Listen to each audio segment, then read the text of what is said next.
Telecom লিমিটেডের chairman doctor Mohammad Yunus এবং ব্যবস্থাপনা পরিচালক আশরাফুল হাসানের বিরুদ্ধে আরও 8টি মামলা হয়েছে।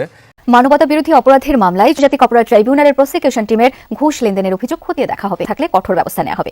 উনি বলেছেন যে আমি ষড়যন্ত্রের সাথে লিপ্ত ছিলাম সরকারকে সরানোর জন্য, শেখ হাসিনার সরকারকে সরানোর জন্য আমি নিজেও লিপ্ত ছিলাম। এখানে আসিফ নজরুল চোর বলেছিল, যার হাতে শপথ নিয়েছে তাকে চোর বলেছে। ওই রেজিগনেশন লেটারের ব্যাপারে যখন কথা উঠেছিল উনি বললেন আমি তো কোনো রেজিগনেশন লেটার পাই নাই। আর আজ পর্যন্ত যে চোর বলেছে সে আজ পর্যন্ত এটা দেখাতে পারে নাই যে এই দেখেন রেজিগনেশন লেটার আছে। সো এই জিনিসগুলি তো সম্মুখে আসা দরকার। আপনি রাষ্ট্রপতির যে ফাংশনস গুলি আছে ওই ফাংশনস গুলিও করতে দিলেন না আপনি ঠিক করে। আপনি ভয় ভীতি দেখিয়েছেন রাষ্ট্রপতিকে। You put him under tremendous pressure, mental প্রেসারে আপনি রাষ্ট্রপতিকে রেখেছেন।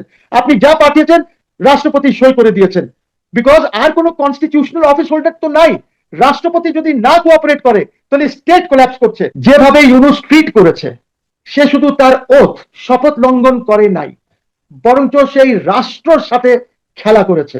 সেই রাষ্ট্র, উনি হচ্ছেন প্রতীক। দর্শক, আমরা গতকালকেই একটা আভাস দিয়েছিলাম যে রাষ্ট্রপতির বিগত সরকারের প্রধান উপদেষ্টা এবং বিগত সরকারের কর্মকাণ্ড নিয়ে যে সাক্ষাৎকার, সেই সাক্ষাৎকারের পরিপ্রেক্ষিতে তার বিরুদ্ধে রাষ্ট্রদ্রোহের অভিযোগ আসতে পারে। সেই আলোচনা গতকালকেই যখন করছিলাম তখন রাতে খবর তৈরি হয়েছে সাবেক প্রধান উপদেষ্টা প্রফেসর ইউনূসের বিরুদ্ধে রাষ্ট্রদ্রোহ মামলা হতে চলেছে। রাষ্ট্রদ্রোহী মামলায় ফেঁসে যাচ্ছে প্রধান উপদেষ্টা, সাবেক প্রধান উপদেষ্টা ডক্টর ইউনূস।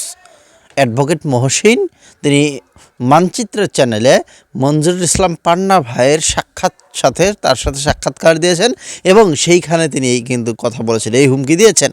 প্রিয় দর্শক শ্রোতা, শুধু তাই নয়, ডক্টর মোহাম্মদ ইউনূস তিনি সহ তার যত চেলাপেলা, যত উপদেষ্টা আছে এবং যে তার যত লোক আছে, সব কিছু থেকেই তাদেরকে বহিষ্কার করা হচ্ছে, সরিয়ে ফেলা হচ্ছে।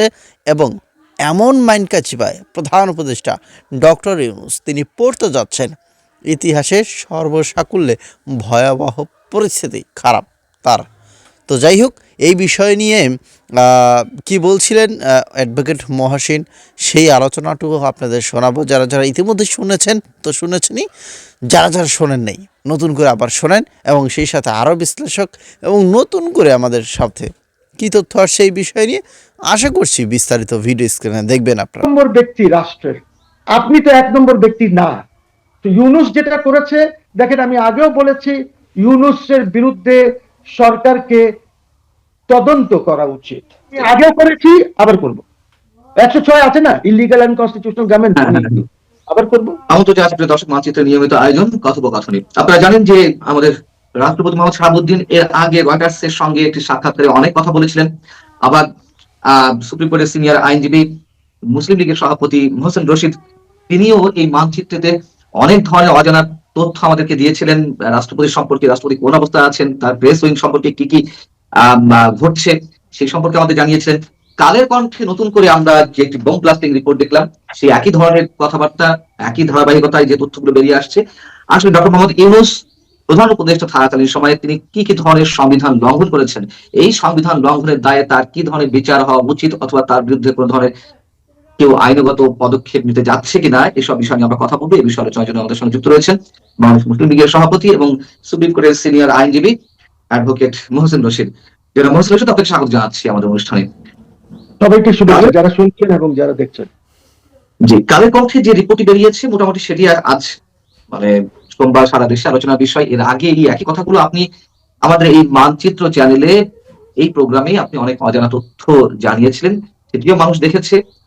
অর্থাৎ আপনি কোনো অসত্য তথ্য দেননি, কালের কণ্ঠ কোনো অসত্য তথ্য দেয়নি, এটি বাস্তবতা, এখন যেটি প্রমাণিত। রাষ্ট্রপতি মোহাম্মদ শাহাবুদ্দিন সাহেবকে উৎখাতের বিষয়ে, অপসারণের বিষয়ে ডক্টর ইউনূসের একটা প্রচ্ছন্ন সমর্থন ছিল। তিনি কখনো নীরব থেকেছেন, কখনো উৎসাহ দিয়েছেন, এই কথাগুলো বেরিয়ে এসেছে। এটি কি এক ধরনের রাষ্ট্রীয় ষড়যন্ত্র কিনা, আপনার কাছে কি মনে হয়? আমার ব্যক্তিগত মতামত হচ্ছে যে এইটা একটা শুধু সংবিধান লঙ্ঘন হয় নাই, ইটস ট্রিজন। আপনি রাষ্ট্রপতিকে দেখা করেন নাই, আপনি আপনার পলিসিস গুলি রাষ্ট্রপতিকে জানান নাই। বিকজ আমাদেরকে খেয়াল রাখতে হবে যে রাষ্ট্রপতি হচ্ছেন একমাত্র ব্যক্তি যিনি কনস্টিটিউশনাল অফিস করছিলেন প্রধানমন্ত্রী যাওয়ার পর, একমাত্র ব্যক্তি যিনি কনস্টিটিউশনাল পজিশনে ছিলেন। উনি একজন নির্বাচিত রাষ্ট্রপতি। আপনি তো 12th পার্লামেন্টকে অবৈধ বলেন নাই তো, উনি তো 12th পার্লামেন্ট দ্বারা নির্বাচিত রাষ্ট্রপতি। আপনি তো ওনার সাথে খেলা করতে পারেন না। সংবিধান স্পষ্টভাবে বলেছে যে যিনি সরকার প্রধান হবেন, তিনি কোন পলিসি নেওয়ার আগে রাষ্ট্রপতির সাথে দেখা করবেন, রাষ্ট্রপতিকে অবহিত করবেন। উনি যখন দেশের বাইরে যাবেন, উনি রাষ্ট্রপতির সাথে দেখা করবেন, উনাকে জানাবেন কেন যাচ্ছেন। উনি যখন ফিরে আসবেন তখন আবার রাষ্ট্রপতির সাথে দেখা করবেন। যেভাবে ইউনূস ট্রিট করেছে, সে শুধু তার ওথ শপথ লঙ্ঘন করে নাই, বরঞ্চ সেই রাষ্ট্রের সাথে খেলা করেছে। সেই রাষ্ট্র, উনি হচ্ছেন প্রতীক, রাষ্ট্রপতি হচ্ছেন প্রতীক। এই রাষ্ট্রপতি কে ইজ নট ইম্পর্টেন্ট। রাষ্ট্রপতি যেহেতু রাষ্ট্রের প্রতীক একজন, আপনাকে ওনাকে রেসপেক্ট করতে হবে। উনি 1 নম্বর ব্যক্তি রাষ্ট্রের, আপনি তো 1 নম্বর ব্যক্তি না।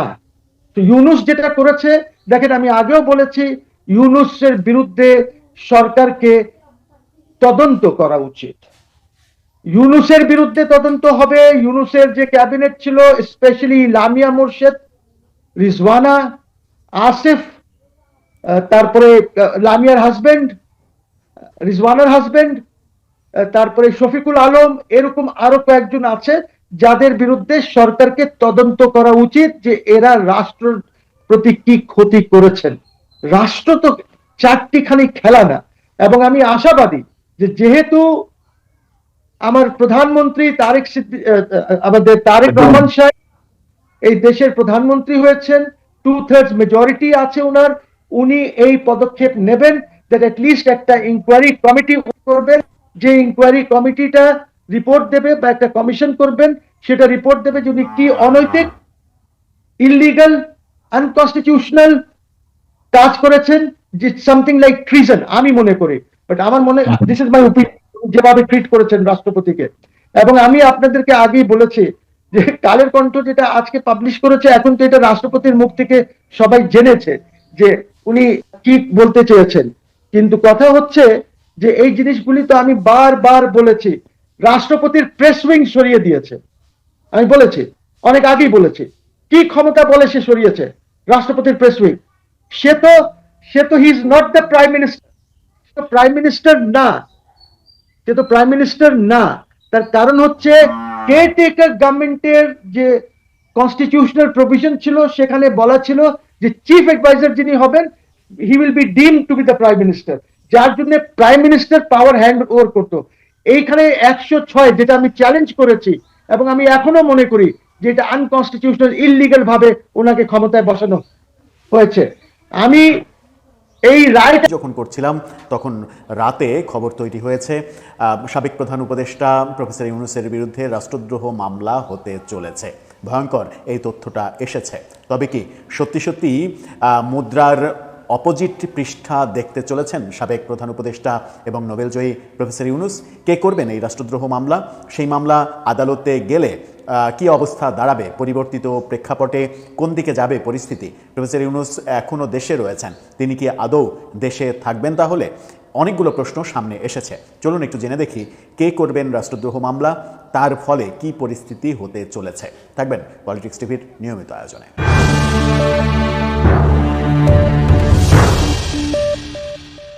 দর্শক, বলছিলাম সাবেক প্রধান উপদেষ্টা প্রফেসর ইউনূসের বিরুদ্ধে রাষ্ট্রদ্রোহ মামলা হতে চলেছে। রাষ্ট্রদ্রোহ মামলার ঘোষণা দিয়েছেন একজন রাজনীতিবিদ। এই তথ্যটা নিশ্চিত করছে দৈনিক কালের কণ্ঠ, এবং আমরাও সেই সোর্স অনুযায়ী খোঁজ নিয়ে দেখেছি যে একটি অনলাইন প্ল্যাটফর্মের অনুষ্ঠানে এই বক্তব্য দিয়েছেন একজন রাজনীতিবিদ। কি বলছে কালের কণ্ঠ? কালের কণ্ঠের শিরোনামটা দেখে নিন। সেখানে বলা হচ্ছে, ডক্টর ইউনূসের বিরুদ্ধে রাষ্ট্রদ্রোহের মামলা করার ঘোষণা। কে দিলেন? ঘোষণা দিয়েছেন বাংলাদেশ মুসলিম লীগের সভাপতি ও সুপ্রিম কোর্টের সিনিয়র আইনজীবী মহসিন রশিদ। তিনি বলেছেন, ইউনূসের কর্মকাণ্ড শুধু সংবিধান লঙ্ঘনের মধ্যেই সীমাবদ্ধ নয়, বরং তা রাষ্ট্রদ্রোহের পর্যায়ে পড়ে। বর্তমান সরকার পদক্ষেপ না নিলে আমি রাষ্ট্রদ্রোহ মামলা করব। সিনিয়র সাংবাদিক মঞ্জুরুল আলম পান্নার ইউটিউব চ্যানেল মানচিত্রে অংশগ্রহণ করে তিনি এই বক্তব্য দিয়েছেন। মহসিন রশিদ বলেছেন, প্রধানমন্ত্রীর পদ শূন্য হওয়ার পর রাষ্ট্রপতি একমাত্র সাংবিধানিক পদে অধিষ্ঠিত ব্যক্তি ছিলেন। সেই রাষ্ট্রপতির সঙ্গে যথাযথ যোগাযোগ না রাখা, নীতিগত সিদ্ধান্ত নেওয়ার আগে তাকে অবহিত না করা এবং সাংবিধানিক শিষ্টাচার উপেক্ষা করা গুরুতর লঙ্ঘন। এটি শুধু সংবিধান লঙ্ঘন নয়, ইটস ট্রিজন। তিনি বলেন, রাষ্ট্রপতিকে তার সাংবিধানিক দায়িত্ব যথাযথভাবে পালন করতে দেয়া হয়নি। তাকে ভয়ভীতি দেখিয়ে মানসিক চাপে রাখা হয়েছে এবং রাষ্ট্রপতির কাছে পাঠানো নথিতে সই করানো হয়েছে। রাষ্ট্রপতি সহযোগিতা না করলে রাষ্ট্রে অচলাবস্থা সৃষ্টি হতে পারত। রাষ্ট্রপতি রাষ্ট্রের প্রতীক, তাকে যথাযথ সম্মান না দেখানো রাষ্ট্রের মর্যাদা ক্ষুণ্ণ করার শামিল। মহসিন রশিদ বলেন, একজন সাবেক উপদেষ্টা রাষ্ট্রপতিকে চোর বলেছিলেন। যার হাতে শপথ নিয়েছেন তাকেই চোর আখ্যা দিয়েছেন তিনি দাবি করেন, প্রেস উইং অপসারণ, বঙ্গভবন ঘেরাও এবং রাষ্ট্রপতিকে অপসারণের চেষ্টা এসব ছিল রাষ্ট্রীয় শিষ্টাচার বহির্ভূত কর্মকাণ্ড। এসব ঘটনার সঙ্গে ডক্টর ইউনূসের সম্পৃক্ততা বা নীরব সমর্থন ছিল কিনা তা খতিয়ে দেখতে তদন্ত কমিটি বা কমিশন গঠন করা উচিত। ইউনূসের নেতৃত্বাধীন উপদেষ্টা পরিষদের কয়েকজন সদস্যের বিরুদ্ধে তদন্ত দাবি করেন মহসিন রশিদ।